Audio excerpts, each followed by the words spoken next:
Create auto filters and labels in Gmail.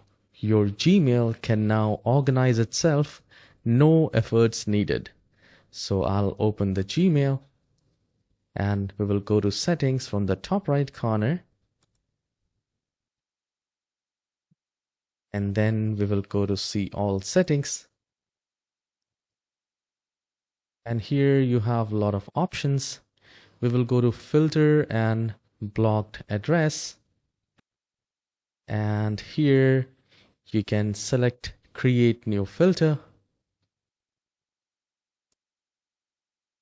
And you can select whatever you want and just click on create filter. So whenever you receive any email to subject has the word, doesn't have, it can be selected as that. So you just need to spend time in it and you can create filter. If you have any query, any concern, any questions about creating a filter, do let me know in the comment section. I'll try my best to answer you and help. I'll see you in the next video. Please don't forget to hit the like and subscribe. Have a wonderful day.